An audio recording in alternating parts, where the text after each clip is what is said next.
গারো বইমেলা ২০২২ আমাদের থকবিরিম আয়োজিত এই বর্ণাঢ্য বর্ণিল ক্ষুদ্র পরিসরের যে আয়োজন, এটি অত্যন্ত চমকপ্রদ একটি আয়োজন এবং খুবই মনোজ্ঞ আয়োজন। এই আয়োজন আমি মনে করি একটি যুগান্তকারী পদক্ষেপ আমাদের কবি মিঠুন রাকসামের। মিঠুন রাকসাম গারো সম্প্রদায়ের একজন কবি, লেখক এবং সম্পাদক। তার হাত ধরে এই বইমেলার যে পদচারণা, বিশেষ করে আমাদের গারো সম্প্রদায়ের অনেক লেখকদের এখানে আমরা দেখতে পেয়েছি। আজকে এখানে অনেক বরেণ্য লেখকরা এসেছেন, তাদের বই দেখছি, তাদের প্রকাশনা দেখছি। এই প্রকাশনাগুলি খুবই মূল্যবান। গারো সমাজ এবং সংস্কৃতিকে জানার জন্যে বইমেলা অত্যন্ত জরুরি এবং এই বইমেলার মাধ্যমে আমাদের পাঠকদের সাথে লেখকদের যে একটি মেলবন্ধন, একটি হৃদয়ের একটি সম্পর্ক, একটি যুগসূত্র, এটি আমি মনে করি একটি নতুন অধ্যায় সূচনা করবে। আমাদের করোনাকালীন অবস্থার জন্যে আমরা ঘর থেকে বাইরে বেরোতে পারিনি, আমরা ঘরবন্দী ছিলাম। আমাদের অনেক আদিবাসী ভাই বোনরা কর্মবিমুখ ছিল, কর্মহীন ছিল। আবারও আমাদের জননেত্রী শেখ হাসিনার গুরুত্বপূর্ণ ভূমিকা এবং অত্যন্ত যুগান্তকারী পদক্ষেপের কারণে আমরা করোনাকে বাংলাদেশ নিয়ন্ত্রণে আনতে পেরেছে। এখন আমরা নতুন করে কর্মচঞ্চল্য এবং প্রাণ চাঞ্চল্য ফিরে পেয়েছি, যার কারণে আজকের এই ক্ষুদ্র যে আয়োজনটির উদ্বোধন করেন আমাদের প্রথিতযশা লেখক কবি মতীন্দ্র মানকিন, একজন খুবই শ্রদ্ধেয় আমার প্রিয় লেখক এবং প্রিয় কবি। তাকে আমি অত্যন্ত শ্রদ্ধা করি।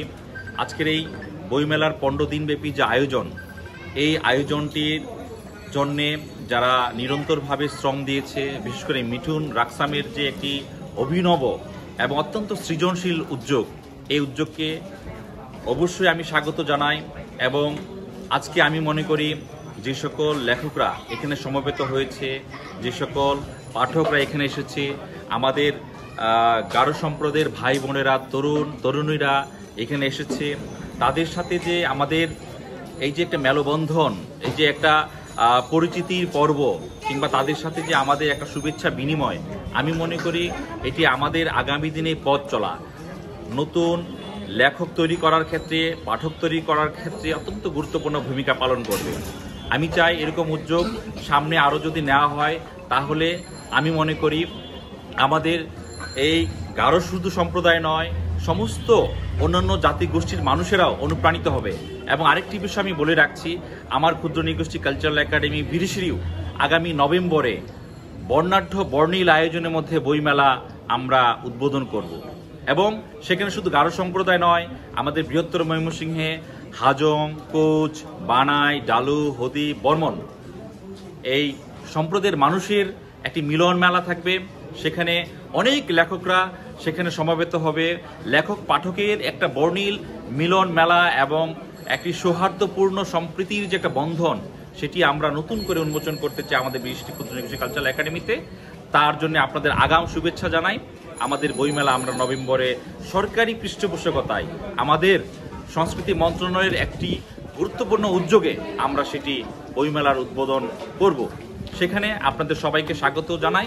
এবং আজকের এই বইমেলা আমি মনে করি বইপ্রেমিক মানুষদের কাছে অত্যন্ত তাৎপর্যপূর্ণ একটি মেলা। এই মেলার মাধ্যমে আমরা লেখককে জানবো, আমরা পাঠককে জানবো। আমাদের অনেক পরিচিত মানুষ রয়েছে যারা করোনার কারণে আমরা যাদেরকে দেখতে পাইনি, তাদেরকে দেখতে পাচ্ছি। এবং আমি মনে করি এই বইমেলা আমাদের জাতীয় জীবনে এবং গারো সমাজ সংস্কৃতিকে জানার ক্ষেত্রে, তাদের ঐতিহ্যকে জানার ক্ষেত্রে, ভাষাকে জানার ক্ষেত্রে, তাদের খাদ্যাভ্যাস, তাদের জীবন প্রণালীকে জানার জন্যে, তাদের শিল্প সংস্কৃতিকে জানার জন্যে আমি মনে করি এটি একটি মহৎ উদ্যোগ। এই মহতী উদ্যোগকে আমি অবশ্যই ধন্যবাদ জানাই এবং কৃতজ্ঞতা জানাই আজকের আয়োজক আমাদের প্রিয় কবি লেখক মিঠুন রাকসামকে। তার পথ চলা সুন্দর এবং মসৃণ হোক, এই প্রত্যাশায় আমি আবারও বইমেলার সাথে জড়িত সকল আয়োজক বৃন্দকে আমার ব্যক্তিগত তরফ থেকে এবং ক্ষুদ্র নৃগোষ্ঠী কালচারাল একাডেমির তরফ থেকে আন্তরিক কৃতজ্ঞতা, ধন্যবাদ, প্রীতি এবং শুভেচ্ছা জানিয়ে আমার বক্তব্য এখানে শেষ করছি। জয় বাংলা, জয় বঙ্গবন্ধু।